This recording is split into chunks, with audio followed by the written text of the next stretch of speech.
Good morning students. Last time हम question number 35 तक कर चुके थे। अब क्वेश्चन नंबर 36 से करेंगे। देखिए क्वेश्चन नंबर 36 में इन्होंने क्या कहा है, 150 workers were engaged to finish a piece of work in certain number of days. 4 workers dropped the second day, 4 more workers drop the third day and so on. It takes 8 days more to finish the work. Now find the number of days in which the work was completed. देखिए इसमें मैंने कहा है एक काम है उसको हमें 150 वर्कर से करना है और वो n नंबर ऑफ डेज मतलब सर्टेन नंबर ऑफ डेज वो चलना था। मगर जब हमने काम को स्टार्ट किया तो पहले दिन तो 150 वर्कर्स ने काम किया, अगले दिन 4 वर्कर्स चले गए, उससे अगले दिन 4 और चले गए और इसी तरीके से हर दिन 4 वर्कर्स जाते रहे। अब इस तरीके से हुआ क्या, 8 दिन जो है काम वो बढ़ गया। पहले हमें क्या करना था, 150 वर्कर्स का यूज़ करना था और एंड डेज में काम ख़त्म करना था। मगर अब हुआ क्या, जैसे हमने काम स्टार्ट किया पहले दिन तो 150 वर्कर्स थे, अगले दिन 4 कम हो गए, उससे अगले दिन और 4 कम हो गए। सिमिलरली ऐसे ही चलता रहा। हर कॉन्जिक्यूटिव डे में क्या हुआ, 4 वर्कर्स जो है काम को छोड़कर जाते रहे। इस तरीके से जो काम है वो 8 दिन बढ़ गया। मान लो पहले एंड नंबर ऑफ डेज में होना था, अब कितने डेज में हो रहा है, n + 8 डेज में हो रहा है। तो आपको बताना है कितने दिन में काम कंप्लीट हुआ है हमारा। तो सबसे पहले आप लेट कर लीजिए, लेट नंबर ऑफ डेज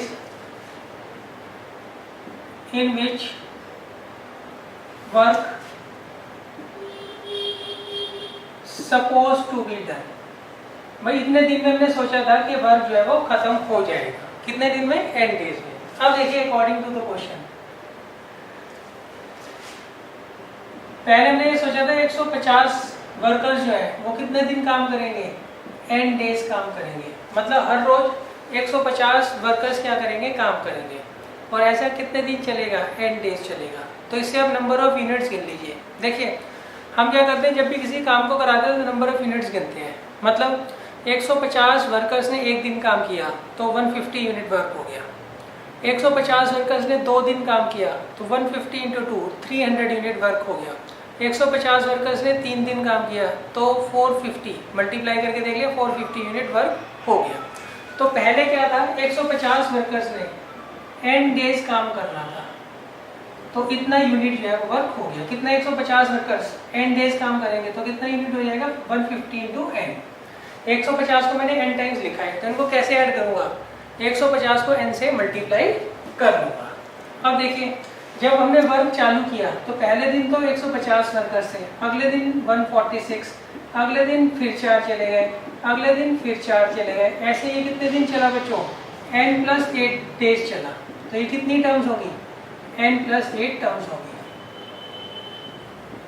तो देखिए यहाँ पे जितना नंबर ऑफ यूनिट्स है वर्क, उतना ही यहाँ पर नंबर ऑफ यूनिट्स होना चाहिए। तो आप क्या करोगे, इसको पहले अलग से लिखोगे और प्रूव करोगे कि ये एपी बनाता है। अब इन सबको जोड़ने के लिए यहाँ पे कितना यूनिट वर्क हुआ है वो कैसे निकालूंगा मैं, यहाँ पर एपी के सम का फॉर्मूला लगा दूंगा। कितनी टर्म्स है यहाँ पे, n + 8। तो फॉर्मूला क्या होता है एपी के सम का, number of terms by 2, 2a plus number of terms -1 into D. D कितना है यहाँ पर, -4। एक बार दोबारा देख लीजिए, जब भी हम किसी काम को कराते हैं ना वर्कर्स के साथ तो हम यूनिट्स गिन लेते हैं कि कितनी यूनिट हमें वर्क कराना है। अब 150 वर्कर्स को मैंने n डेज काम कराना है तो कितना यूनिट वर्क हो गया, 150 × n।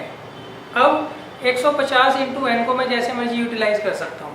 अब यहाँ पे हुआ क्या, पहले दिन 150 वर्कर्स थे, अगले दिन 4 चले गए, उससे अगले दिन और 4 चले गए, उससे अगले दिन और 4 चले गए। तो यहाँ पर 8 दिन काम बढ़ गया। यहाँ पे कितने डेज में हो रहा था, n डेज में। यहाँ पे कितने दिन लग गए, n + 8 डेज लग गए। तो यहाँ पे इन सब का यूनिट्स का जो सम होगा वो किसके बराबर होगा, यहाँ पर जितने यूनिट्स हैं। तो यहाँ की यूनिट कितनी है, 150 × n। और यहाँ पे number of terms by 2, 2a plus number of terms -1 into D. अच्छा एक बार ध्यान रखना, आप पहले इसे प्रूव कर देना कि एपी बनाता है। क्लियर है। अच्छा अब देखिए 2 की यहाँ मल्टीप्लाई कर दीजिए तो कितना आएगा ये, 300n और ये n + 8 एज इट इज।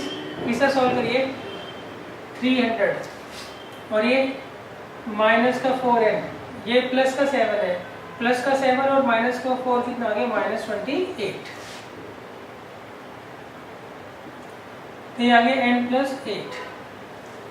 अब देखिए यहाँ कितना आएगा 272 माइनस 4n।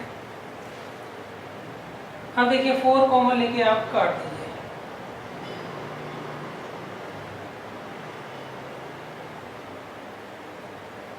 तो ये इससे कट जाएगा, फिर यहाँ आएगा 75 है।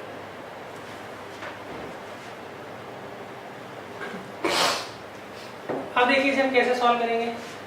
मैंने क्या किया, यहाँ से 4 कॉमन ले लिया तो आगे लिखा गया, 4 को इससे काट दिया 75 एन आ गया।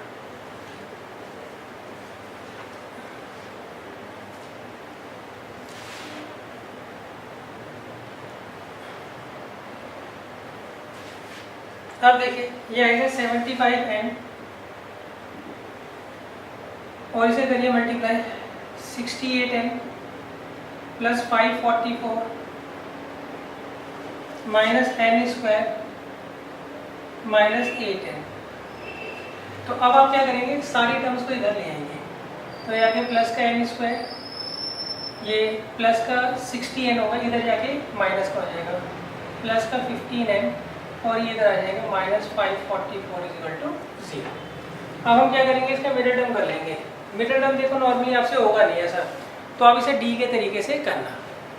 अच्छा मुझे तो मिडिल टर्म पता है, फर्स्ट और लास्ट की मल्टीप्लाई करेंगे, कितना आएगा -51 माइनस 544। अब इसके ऐसे फैक्टर्स करने हैं जिनका सम प्लस का बन रहा है। एक तो आएगा प्लस का 32n और एक आएगा माइनस का 17n। तो यहाँ से n कॉमन ले लीजिए, यहाँ से -70,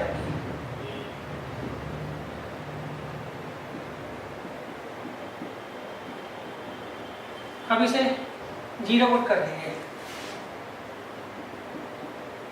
तो n आ जाएगा 17, फिर इसे 0 पुट कर दीजिए तो n आ जाएगा -32।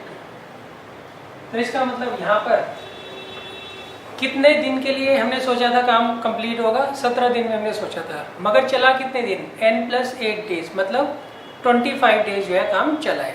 तो आप लिखोगे we suppose that work will be finished in 17 days, but हुआ कितने दिन में फिनिश है वो, 25 डेज में। तो इसका आंसर क्या आएगा, 25 डेज आएगा। उन्होंने पूछा कितने दिन में काम कंप्लीट हुआ है, तो 17 + 8 25 डेज में जो है काम कंप्लीट हुआ है।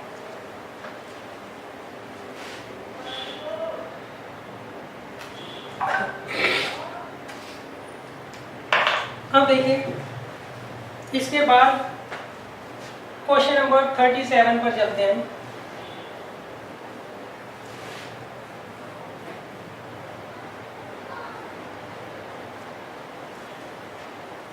क्वेश्चन नंबर 37 में मैंने क्या कहा है, इसमें मैंने कहा है in n AP the sum of first n terms. देखिए आपको एक एपी दे रखी है, उसमें sum of first n terms आपको दिया हुआ है इसके बराबर, और हमें क्या करना है, इसकी 25th टर्म निकालनी है। कौन सी टर्म निकालनी है बच्चों, 25th टर्म हमें क्या करनी है, इसकी फाइंड आउट करनी है। तो देखिए कैसे करेंगे। देखिए यहाँ पे Sn का मतलब क्या होता है, Sn का मतलब होता है सम ऑफ एन टर्म्स, मतलब अगर आप यहाँ पे 1 पुट करते हो तो फर्स्ट टर्म आएगी, अगर यहाँ पे n की जगह 2 पुट करते हो तो पहली 2 टर्म का सम आएगा, पहली 2 टर्म का क्या आएगा, सम आएगा। जैसे आप n की जगह 1 पुट करो तो S1 कितना आ जाएगा, n की जगह 1 कर देंगे हम तो कितना आ जाएगा, ये 4। फिर हम पुट करते हैं n की जगह 2,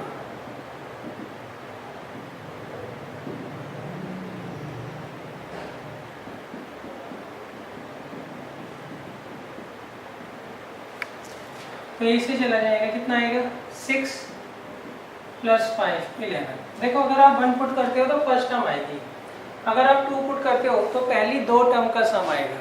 आपने n की जगह 1 पुट किया तो इसका मतलब फर्स्ट टर्म आ गई, n की जगह 2 पुट किया तो पहली 2 टर्म का सम आएगा।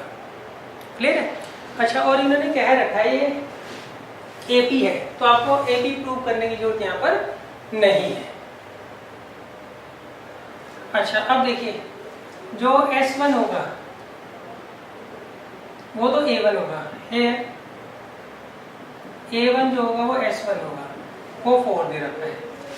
एंड S2 जो होगा वो A1 प्लस A2 होगा। S2 क्या होगा बच्चों? पहली दो टर्म का सम, A1 प्लस A2, वो कितना दे रखा है इन्होंने? 11। तो आप A1 की वैल्यू यहाँ रख दीजिए 4, तो यहाँ पे A2 कितना आ गया? 7 आ गया। तो इसका मतलब जो AP को ये रिप्रेजेंट कर रहा है उसकी फर्स्ट टर्म तो 4 है और सेकंड टर्म क्या है? 7। अब आप D निकाल लीजिए। वी नो D किसके बराबर होता है? A2 माइनस A1 के। तो 7 माइनस 4 कितना आ गया? 3। अब हमें इसकी 25th टर्म निकालनी है, उसका क्या फॉर्मूला होगा? A plus 24D। A कितना दे रखा है आपको? 4 और D कितना दे रखा है? 3। तो ये 76 है। कितना आ गया? 76। क्लियर है? देखो अगर आप Sn में 1 पुट करते हो n की जगह तो वो फर्स्ट टर्म बताता है, अगर n की जगह 2 पुट करते हो तो पहली दो टर्म का सम बताता है, मतलब first term plus second term. सही? तो आपको S1 से तो फर्स्ट टर्म मिल जाएगी। अब S2 इसके बराबर होता है A1 प्लस A2 के, first term plus second term के। तो फर्स्ट टर्म की वैल्यू यहाँ रख दीजिए, तो इससे हम सेकेंड टर्म फाइंड आउट कर लेंगे। अब आपके पास फर्स्ट टर्म आ गई, सेकेंड टर्म आ गई, इससे हमने D निकाल लिया। और एक बार आपको A और D मिल जाए AP में, तो आप जो सी मर्जी वैल्यू फाइंड आउट कर सकते हो, कोई भी टर्म फाइंड आउट कर सकते हो, जितनी मर्जी टर्म का सम भी आप इजीली फाइंड आउट कर सकते हो।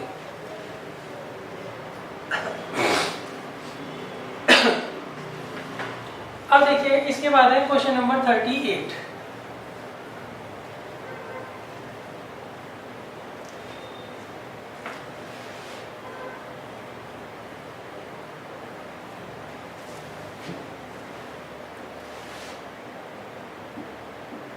देखिए क्वेश्चन नंबर 38 में इन्होंने क्या कहा है? इन्होंने कहा है a man arranges to pay off डेब्ट of ₹3600 by annual installments which are in AP।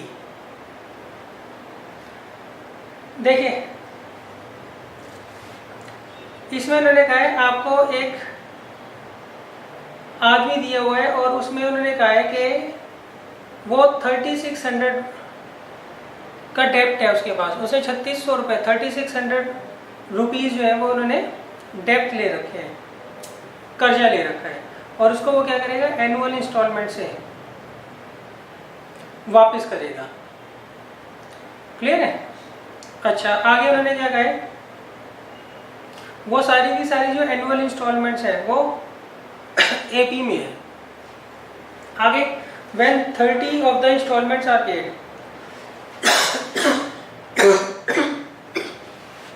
जब वो 30 इंस्टॉलमेंट दे देता है तो उसके बाद उसकी क्या होती है? डेथ हो जाती है, और वो क्या करता है? 1/3 डेप्ट जो है वो अनपेड रह जाता है। 1/3 जो डेप्ट होता है वो क्या होता है? अनपेड रह जाता है। तो आपको बताना है उसकी जो 8th इंस्टॉलमेंट होगी उसकी वैल्यू क्या होगी, उसकी वैल्यू क्या होगी, ये हमें क्या करना है? फाइंड आउट करना है।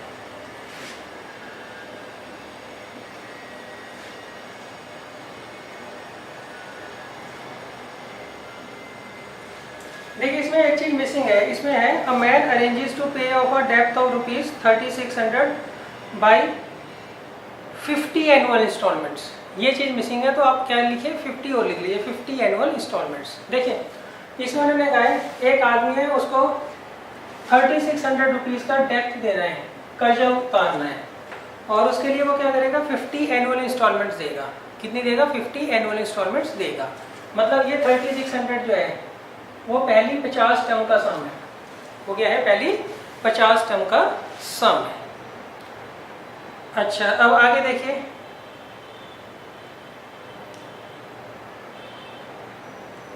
अब वो कहते हैं when the 30th of the installment are paid, जब उसने 30 इंस्टॉलमेंट दे दी तो वो मर गया और उसका 1/3 डेप्थ जो था वो अनपेड है। मतलब S30 पहली 30 इंस्टॉलमेंट में उसने 2/3 पैसा दे दिया। 2/3 का मतलब 1/3 बच गया, तो इसका मतलब 2/3 उसने क्या किया होगा, पे कर दिया होगा। तो इसका 2/3 निकाल लीजिए, कितना आएगा 3600, तो ये 2400 आ गया। क्लियर है? अच्छा देखो इसमें ना कुछ गड़बड़ है क्वेश्चन में, तो मैं ऐसा करता हूँ, इसको 40 मान लेता हूँ कि उसने 40 इंस्टॉलमेंट देनी थी टोटल।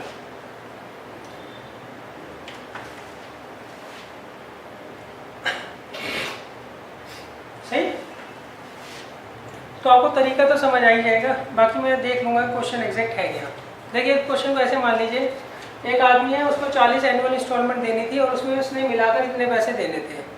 अब जब उसने 30 इंस्टॉलमेंट दे दी तो वो मर गया और उसका 1/3 डेप्ट जो है वो बच गया, इसका 1/3 बच गया। सही? तो मतलब इसने 1/3 बचा तो 2/3 वो दे चुका होगा, तो इसका मतलब पहली 30 इंस्टॉलमेंट वो 2400 रुपीज़ दे चुका है। तो अब देखिए यहाँ पर S40 कितना है, आपको 3600 दे रखा है, तो आप क्या करेंगे, यहाँ लेट कर लेंगे, let value of first installment is equal to ₹A। Clear है? And value of second installment is A plus D rupees A plus D। A हो गया फर्स्ट टर्म, D हो गया कॉमन डिफरेंस। अब देखिए S40 का क्या फॉर्मूला होता है, number of terms by 2, 2A plus n minus 1 into D। तो ये आ गया 2A प्लस 39D। ये कितना आ गया, 20 आएगा, 20 को इससे डिवाइड कर लो, ये आ गया 180। तो ये आपकी क्या आ गई, फर्स्ट इक्वेशन आ गई। देखिए 0 से 0 चला गया और ये आ गया 2 को नीचे ले आओगे तो 180 आ गया। अब देखिए S30 कितना दे रखा है आपको, 2400। इसका क्या फॉर्मूला है, number of terms by 2, 2A plus number of terms minus 1 into D। तो 0 से 0 चला गया, 2 ऊपर चला जाएगा, 480/3 160। तो 2A प्लस 29D कितना आ गया, 160। ये आ गई सेकेंड इक्वेशन। अब हम क्या करेंगे, सॉल्व कर लेंगे।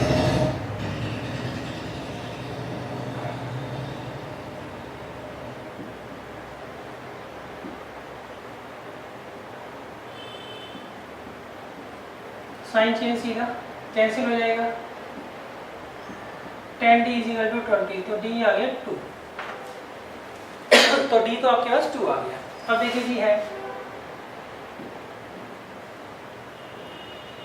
2A प्लस 39D इज इक्वल टू 180।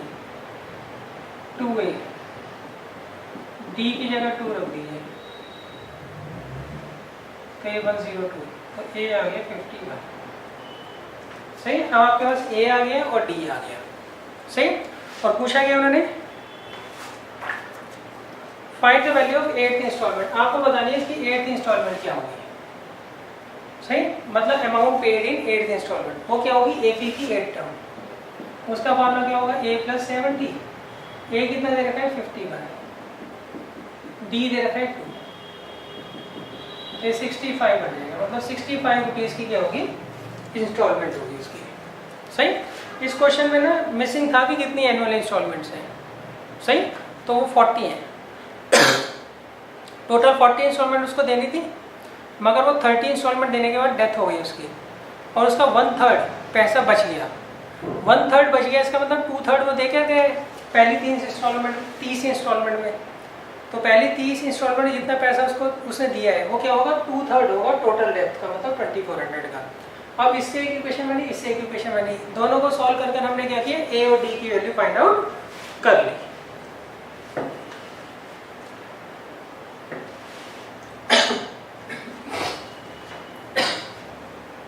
देखिए अब नेक्स्ट है question number 39।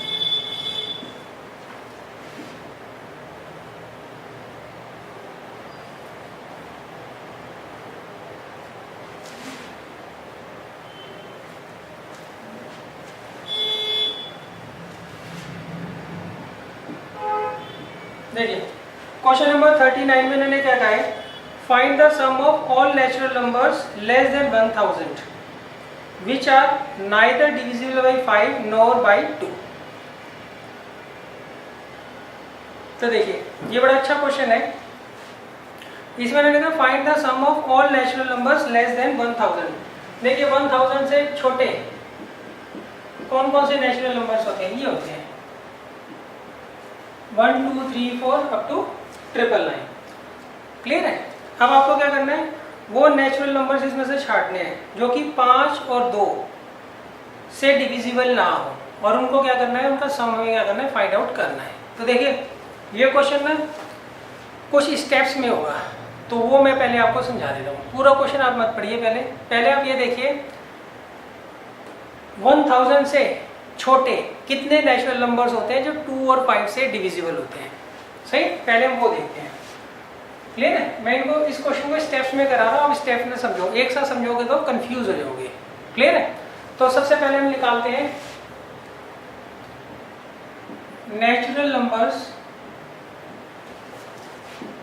Less than 1000 and divisible by 2 are. सही, ये सीधा लिखो, sum of natural numbers less than 1000 and divisible by 2। सही। तो देखिए आपको पहले वो नेचुरल नंबर्स निकालने हैं जो 2 से डिविजिबल होते हैं और 1000 से लेस होते हैं। कौन कौन से होते हैं, 2 4 6, और लास्ट वाला कौन सा होगा बच्चों, 998, सॉरी 998। क्लियर है। देखो इस क्वेश्चन को मैं कुछ स्टेप्स में करा रहा हूँ, उन स्टेप्स को आप समझ लो। इकट्ठा अगर आप सोचोगे ना इस क्वेश्चन को तो कंफ्यूज होते रहोगे। सबसे पहले मैं क्या कर रहा हूँ, 1000 से छोटे वो नेचुरल नंबर्स निकाल रहा हूँ जो 2 से डिविजिबल हो, और फिर उनका क्या कर रहा हूँ, सम फाइंड आउट कर रहा हूँ। तो ये वो नंबर्स हैं। सही, इनका हमें क्या करना है, सम फाइंड आउट करना है। ये सारे के सारे 2 से डिविजिबल है और 1000 से छोटे हैं। तो सबसे पहले हम देखेंगे यहाँ पे कितनी नंबर ऑफ टर्म्स हैं, तो इनका हमें सम फाइंड आउट करना है। तो उसके लिए नंबर ऑफ टर्म्स हमें जरूर पता होनी चाहिए। तो उसके लिए हम क्या करेंगे, इसे nth टर्म मान लेंगे। सही। तो nth टर्म का क्या फॉर्म होता है, a plus n minus 1 into D. a कितना दे रखा है, 2, और d कितना दे रखा है, 2। तो इसे इधर ले आके माइनस कर दीजिए, तो आएगा 996। तो n माइनस 1 कितना आएगा, 2 से डिवाइड कर लो, 498। ये इधर चला जाएगा तो n आ जाएगा 499। इसका मतलब ये टोटल नंबर ऑफ टर्म्स कितनी होगी, 499 होगी। कितनी होगी, 499। तो इनका सम निकाल लेता हूँ मैं पहले। क्या होगा, number of terms by 2, 2a plus number of terms minus 1 into D. ये आ गया 449 बाई 2, 2a हो गया 4, और ये आ गया 448 इंटू 2, तो आ गया 896।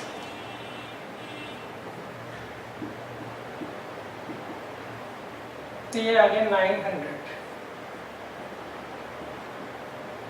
450। क्लियर है।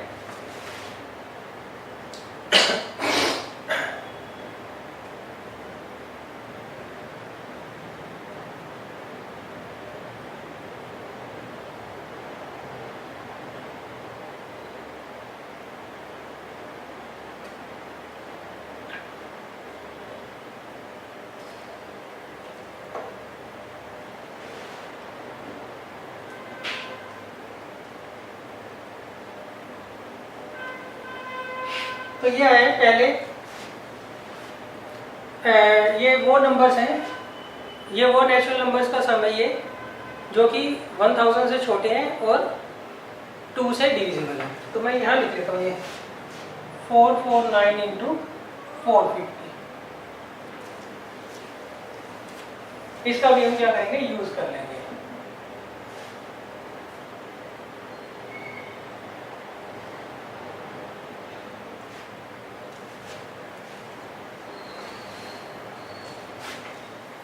अब नेक्स्ट देखिए,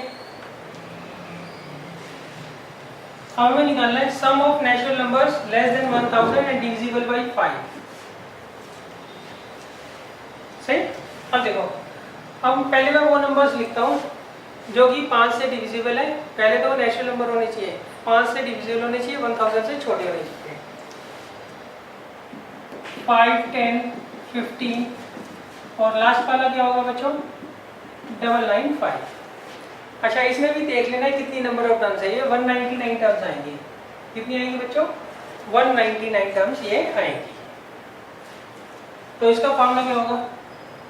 number of terms by 2, 2a plus number of terms minus 1 into D. ये कितना आएगा? 10, 198 इंटू 5, 990। तो ये आ गया 1000। तो ये 500 आ गया।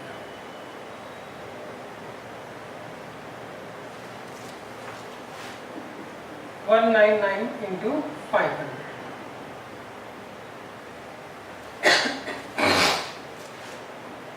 क्लियर है बच्चों? अच्छा, अब देखिए, अब मैं निकालता हूं sum of natural numbers less than 1000 and divisible by 10, और वो क्या हो? 10 से डिविजिबल हो।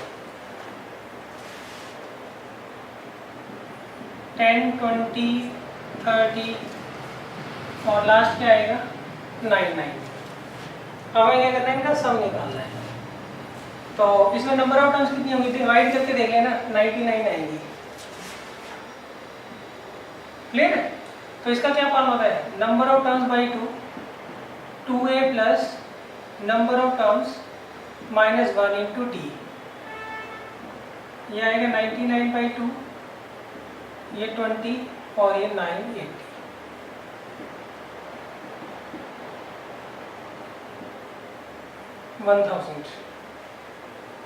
ये आ गए 500।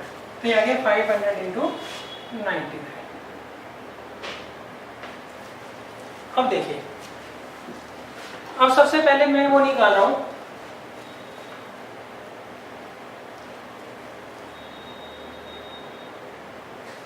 देखिए अब मैं सबसे पहले निकाल रहा हूं sum of natural numbers less than 1000 and divisible by 2 और 5। देखिए, अब इसको आप अच्छे तरीके से समझ लेना। अब हमें क्या करना है? 1000 से छोटे जितने भी नेचुरल नंबर्स हैं उनका हमें क्या करना है? सम फाइंड आउट करना है। सही? मगर वो नेचुरल नंबर या तो 2 से डिविजिबल हो या 5 से डिविजिबल हो। तो हमें कौन कौन से नंबर छांटने हैं? जो 2 से डिविजिबल हो। और कौन से नंबर छांटने हैं? जो 5 से डिविजिबल हो। उनको क्या करना है? ऐड कर देना है। मगर इसमें एक चीज़ है, क्या है वो? कि कुछ ऐसे नंबर्स होते हैं जो 2 में भी आते हैं, 2 के मल्टीपल में भी आएंगे, 5 के मल्टीपल में भी आएंगे। तो इसका मतलब वो चीज़ 2 बार आ रही है। जैसे मान लीजिए मैं 2 के मल्टीपल लिख रहा हूँ, 2, 4, 6, 8, 10, 12, 14, 16, इनका ही तो सम कर रहा था मैं। अच्छा, 5 के लिख रहा हूँ, 5, 10, 15, 20। तो देखो, ये जो 10 के मल्टीपल है ये 2 बार आ रहे हैं। तो अब अगर मुझे सारे के सारे 2 से डिविजिबल और सारे के सारे 5 से डिविजिबल नंबर्स का सम निकालना है, तो पहले मैं निकालूंगा जितने भी नंबर 2 से डिविजिबल है उनका सम कर लूंगा। फिर वो नंबर्स निकालूंगा जो 5 से डिविजिबल है उनका सम कर लूंगा, और उनमें से जो 10 से डिविजिबल है उनको मैं माइनस कर लूंगा। क्लियर है? क्यों? 10 वाले दोनों में आ रहे हैं तो 2 जगह काउंट हो गए ना, जबकि हमें करना क्या है? सिर्फ एक ही जगह काउंट करना है। तो यहाँ मैं क्या लिखूंगा? ये किसके बराबर होगा? Sum of all natural numbers less than 1000 and divisible by 2 plus sum of all natural numbers less than 1000 and divisible by 5 minus sum of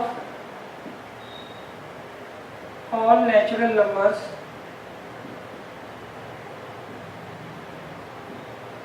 less than 1000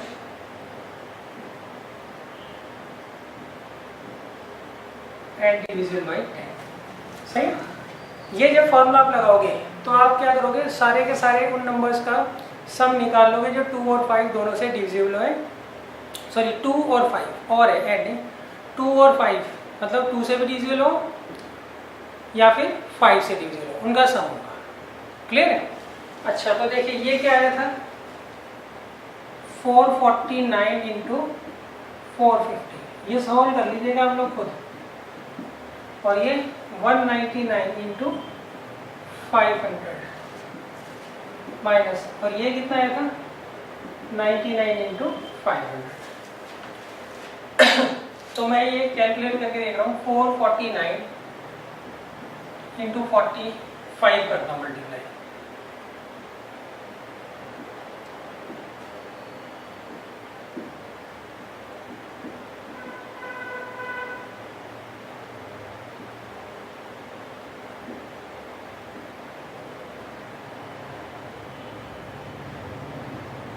तो ये आ रहा है बच्चों 20105 और ये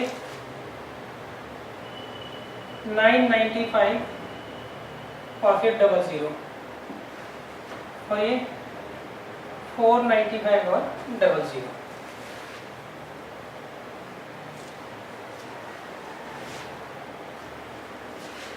तो मैं इन दोनों को ऐड करके लिख रहा हूँ, क्या आएगा।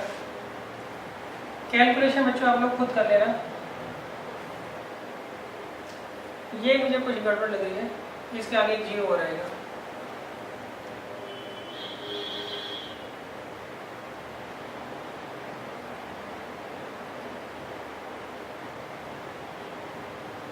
ये आ गया 30,0550 माइनस 49500।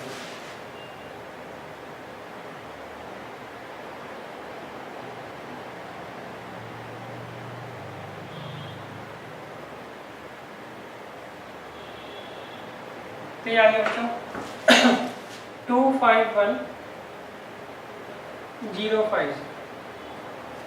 ये आ गया बच्चों। देखो अभी भी ये क्वेश्चन कंप्लीट नहीं हुआ है। क्यों? उन्होंने पूछा है उन सारे के सारे नेचुरल नंबर्स का सम निकालो जो 2 और 5 से डिविजिबल ना हो, ये पूछा है इन्होंने। तो हम क्या करेंगे, सारे के सारे नेचुरल नंबर जो है जो लेस देन 1000 है उनका सम निकाल लेंगे और उसके सम में से इसको हम क्या करेंगे, माइनस कर लेंगे। क्लियर है। देखो ये कौन सा नंबर आया, ये वो नंबर आया है, ये उन नंबर्स का सम है जो 2 और 5 से डिविजिबल है। 2 और 5 से क्या है, डिविजिबल है, या तो 2 से डिविजिबल हो या 5 से, या दोनों से। क्लियर है। अच्छा उन्होंने पूछा क्या है, उन्होंने पूछा है ना हो, ना तो 2 से डिविजिबल हो ना ही 5 से डिविजिबल। देखो ये क्वेश्चन आपको ना कम से कम 5-6 बार रिवाइज करना पड़ेगा तब जाकर आएगा। अब देखिए नेक्स्ट है sum of all natural numbers less than 1000। तो आएगा 1 + 2 + 3 अप टू 999। तो इसमें लगा दीजिए सम का फॉर्मूला क्या होता है, number of terms by 2, first term plus last term. तो कितना आ गया ये 1000, ये आ गया 500।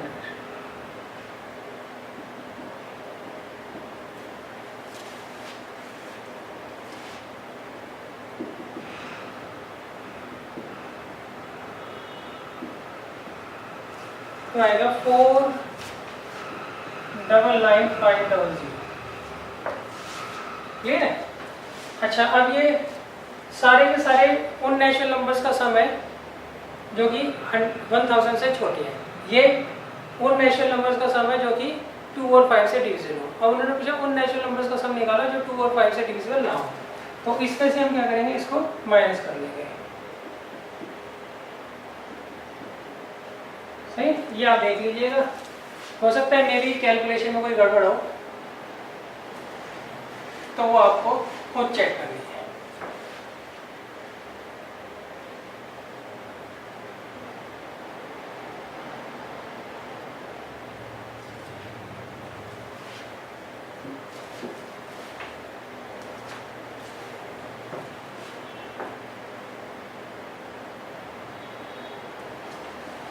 सही। नेक्स्ट टाइम मैं क्या करूँगा, कैलकुलेशन एक बार पहले से करके रखूँगा, हो सकता है इसमें कहीं कैलकुलेशन मिस्टेक भी हो।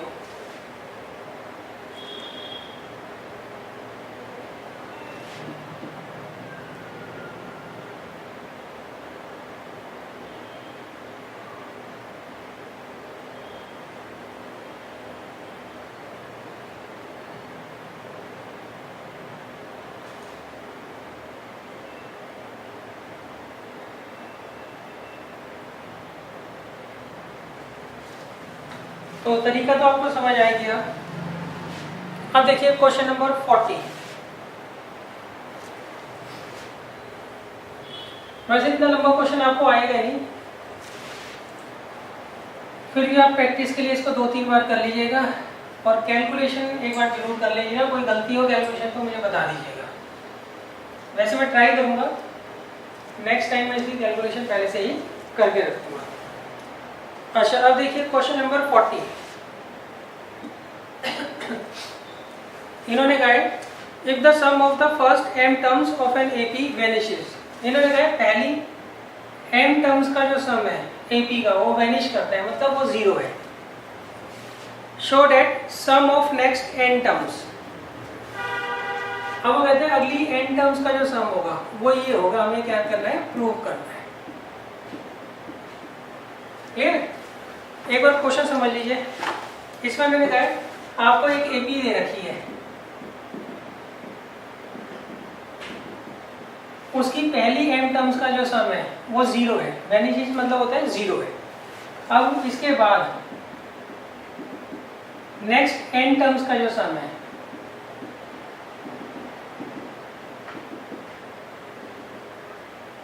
वो हमें क्या करना है, फाइंड आउट करना है। पहली m टर्म्स का जो सम है वो तो 0 दे रखा है। नेक्स्ट n टर्म्स वो हमें क्या करना है, इसके बराबर प्रूव करना है। सही? क्लियर है बच्चों? तो देखिए इसमें मैंने कहा आपको एक AP दे रखी है, उसमें total number of terms m plus n है। इसकी पहली m टर्म्स का सम 0 है। हमें क्या करना है, अब नेक्स्ट n टर्म्स का सम फाइंड आउट करना है। मान लो आप वो कहते हैं पहले 20 टर्म का सम 0 है, अगली 10 का टर्म का सम बताइए जो 20 के बाद आएगी। तो टोटल नंबर ऑफ टर्म्स क्या हो गई, 20 और 10 30 ही तो हो गई ना। तो उन्होंने कहा पहली m टर्म्स का सम 0 है, अगली n टर्म्स का सम बताइए क्या होगा। क्लियर है? तो देखिए आपको क्या दिया है, sum of first m terms वो 0 दे रखा है। तो इससे एक इक्वेशन बन जाएगी, क्या होता है formula, number of terms by 2, 2a plus number of terms minus 1 into D. ये इधर चला जाएगा, 2 इधर चला जाएगा, m डिवाइड में चला जाएगा, तो ये आएगा 2a plus m minus 1 into D. ये हमारे पास रिलेशन आ गया। इसका हम क्या करेंगे, यूज करेंगे। अब देखिए सम ऑफ नेक्स्ट n टर्म्स वो किसके बराबर होगा, यहाँ से यहाँ तक की जितनी भी टर्म्स हैं उनका सम किसके बराबर होगा, यहाँ से यहाँ तक की टर्म्स का सम के बराबर। क्यों, यहाँ से यहाँ तक तो 0 ही है ना। हम क्या लिखेंगे, sum of m plus n terms. यही तो होगा। क्यों, पहली m टर्म्स का सम 0 है तो अगली n टर्म्स का सम कितना होगा, सारी की सारी टर्म्स के सम के बराबर होगा। अब फॉर्मूला लगाइए, number of terms by 2, 2a plus number of terms minus 1 into D. ये आ गया। अब आप यहाँ से देखिए आंसर में आपको क्या चाहिए, आंसर में हमें डी नहीं चाहिए, देखो m चाहिए, m चाहिए, कहीं पर भी डी नजर नहीं आ रहा। तो हम क्या करेंगे, यहाँ से डी की वैल्यू निकाल लेंगे, m minus 1 into d is equal to minus 2a। तो d किसके बराबर आ गया, minus 2a upon m minus 1। इसको उठा के हम क्या करेंगे, यहाँ पर रख देंगे।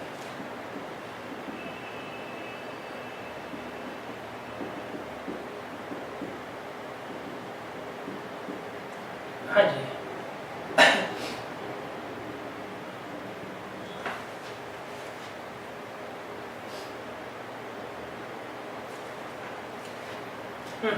यहाँ पे बच्चों फर्स्ट टर्म जो है वो a है। क्या फॉर्मूला होता है, number of terms by 2, 2a होता है बच्चों। सही।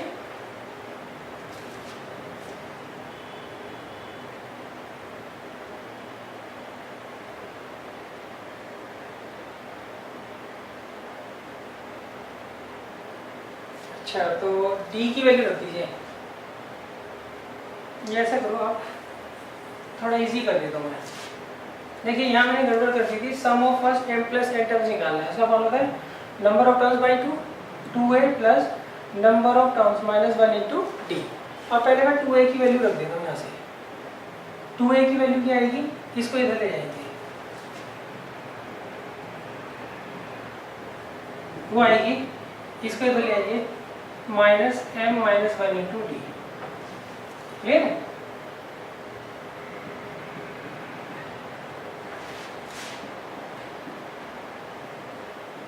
अब करिए multiply, minus m d plus d plus m d plus m d minus d. अब देखो कौन सी टर्म किससे जा रही है, ये इससे चली गई, ये इससे चली गई, इससे कैलकुलेशन थोड़ी इजी पड़ेगी। अब नेक्स्ट देखिए, यहाँ में दे रखा है m प्लस n बाई 2 और यहाँ आ गया एन डी। अब आप d की वैल्यू रख दीजिए।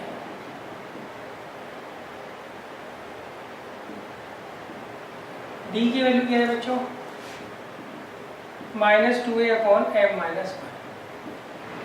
तो 2 से 2 चला गया, तो आएगा minus A N into M plus N upon m minus 1। यही आपको प्रूव करना है। तो ट्रिक ध्यान रखना, पहले आप 2a की वैल्यू रखोगे, सॉल्व करके कट पिट के जब सिंप्लीफाई हो जाएगा तो आप d की वैल्यू रख देना।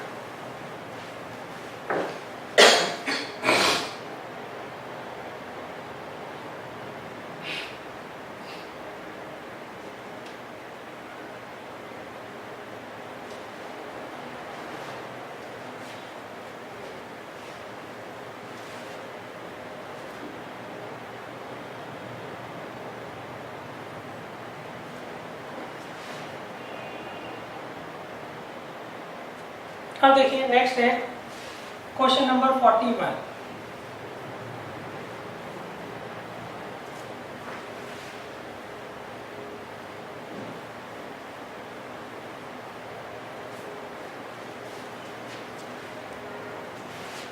देखिए क्वेश्चन नंबर 41 मैंने लगाया है, if the pth term of an AP is ए।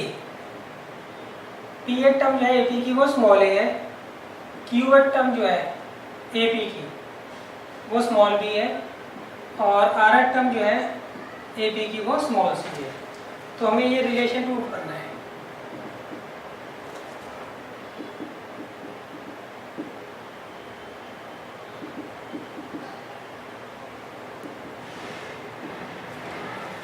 ये रिलेशन हमें क्या करना है, यहाँ पर प्रूव करना है।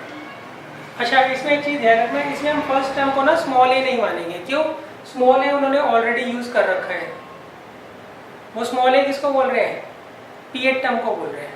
तो हम क्या कर देंगे, यहाँ पर स्मॉल ए फर्स्ट टर्म को कंसीडर नहीं करेंगे, हम कैपिटल ए को कर लेंगे। तो यहाँ पर फर्स्ट टर्म जो है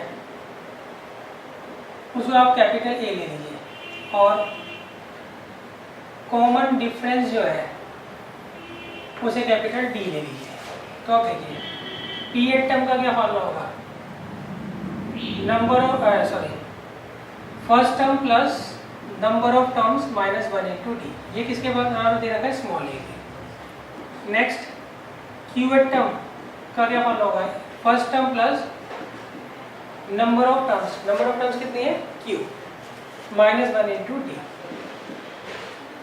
और आर टर्म वो होगा A plus R minus 1 into D. ये कितना दे रखा है आपको, सी। क्लियर है बच्चों? अब देखिए हमने ए, बी और सी की वैल्यू निकाल ली। ए जो है वो एपी का पीएड टर्म है, बी जो है वो क्यूएड टर्म है, सी जो है वो आर टर्म है। तो हमने एन टर्म के फॉर्मूले में वैल्यूज पुट करके स्मॉल ए, स्मॉल बी और स्मॉल सी निकाल लिया। अब आप क्या करिए, इसकी लेफ्ट हैंड साइड लीजिए और ये वैल्यू उठाकर यहाँ पर रख दीजिए। क्लियर है? तो अपने आप ही आपका जो है आंसर आ जाएगा। स्मॉल ए की जगह यहाँ पे स्मॉल ए की जगह ये रख दीजिए, स्मॉल बी की जगह ये रख दीजिए, स्मॉल सी की जगह ये रख दीजिए। अपने आप ही आपका कट पिट के आंसर आ जाएगा। तो मैं यहाँ ले लेता हूँ लेफ्ट हैंड साइड। स्मॉल ए की जगह capital A plus P minus 1 into D, और बी की जगह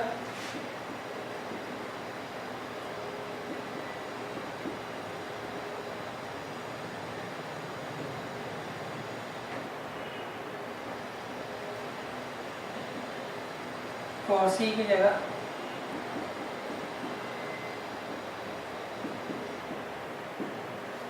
क्लियर है। अब देखिए Q माइनस आर से मल्टीप्लाई करिए आप, A into Q minus R plus P minus 1 into Q minus R into D, clear है। अब इसको करिए मल्टीप्लाई, आर माइनस पी है बच्चों यहाँ पे ना,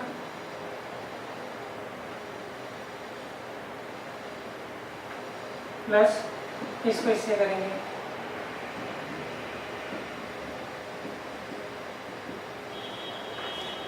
P माइनस क्यू से ऐसे करिए,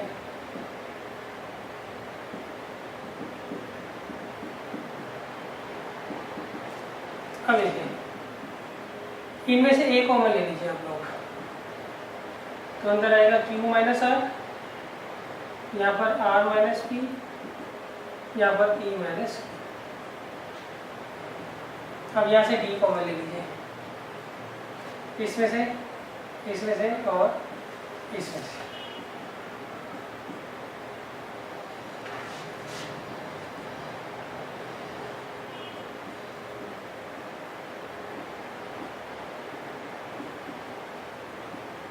सही। ये सब कट पिट के 0 आ जाएगा और ये सब कट पिट के 0 आ जाएगा, तो आएगा a into 0 plus d into 0, तो 0 आंसर आ जाएगा।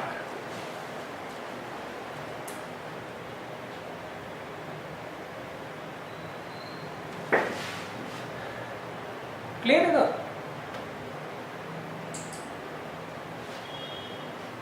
तो देखिए ये वाली लाइन में ऊपर लिख देता हूँ, ये a आएगा और सारे अंदर टर्म्स कट जाएंगे, तो यहाँ d बचेगा, अंदर जब आप मल्टीप्लाई करोगे ना तो सारी टर्म्स ये आपस में कट जाएंगी, तो ये 0 आ जाए।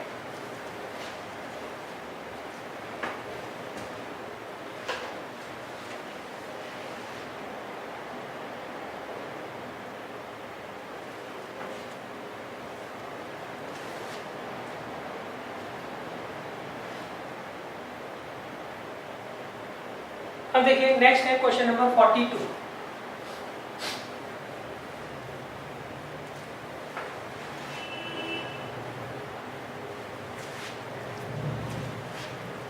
क्वेश्चन नंबर 42 में इन्होंने क्या है, इसमें क्या right the expression an minus an, हमें इसका एक्सप्रेशन लिखना है फॉर दिस एपी, इस एपी के लिए हमें क्या करना है, इसका एक्सप्रेशन लिखना है, क्लियर है। मतलब हमें mth term minus nth term minus mth term की वैल्यू फाइंड आउट करनी है, जबकि हमें एपी ए दे रखी है, एपी ए दे रखी है मतलब फर्स्ट टर्म ए है और कॉमन डिफरेंस डी है यहाँ, क्लियर है। अच्छा देखिए एनएट टर्म का क्या फॉर्म होता है, A plus N minus 1 into D, और एमएट टर्म का A plus M minus 1 into D, तो ए से ए कट जाएगा, यहाँ आएगा n माइनस 1 इंटू डी और यहाँ पे m minus 1 into D, D common ले लीजिए आप,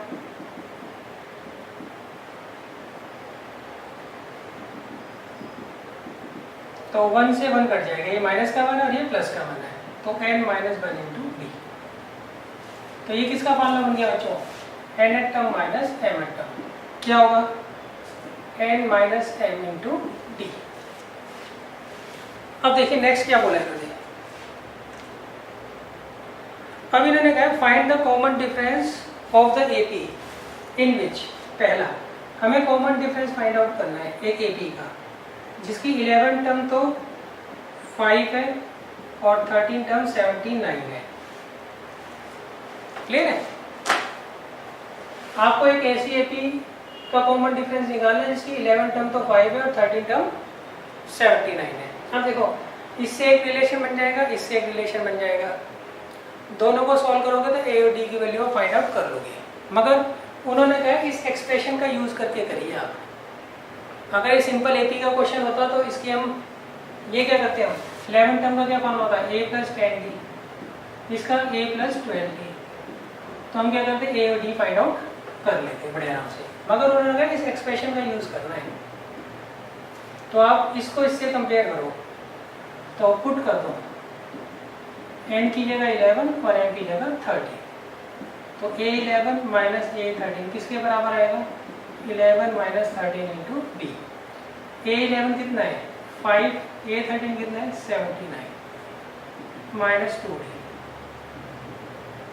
तो d कितना आ जाएगा 37। d की वैल्यू क्या आ गई हमारे पास 37। क्लियर है। अब देखिए सेकंड पार्ट में उन्होंने क्या कहा है, सेकंड पार्ट में कहते हैं हमें a10 - a5 200 दे रखा है, तो हमें क्या करना है d की वैल्यू निकालनी है।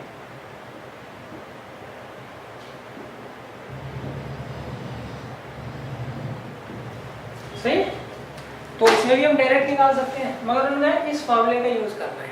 तो फिर इसको इससे कंपेयर करो, पुट n = 10 and m = 5, तो क्या आएगा a10 - a5 = n - m × d। यहाँ सही है। अब देखिए इसकी वैल्यू क्या दे रखी है आपको 200, तो d कितना आ जाएगा 40। तो देखिए इसकी वैल्यू हम सीधा भी निकाल सकते थे, इससे इसकी हेल्प से d सीधा भी निकल सकता था और इसकी हेल्प से भी d सीधा निकल सकता था, मगर उन्होंने कहा इस फॉर्मूले का यूज करके निकालना है। तो हम पहले रिलेशंस को कंपेयर करेंगे और फिर क्या करेंगे फॉर्मूले के अंदर पुट कर देंगे।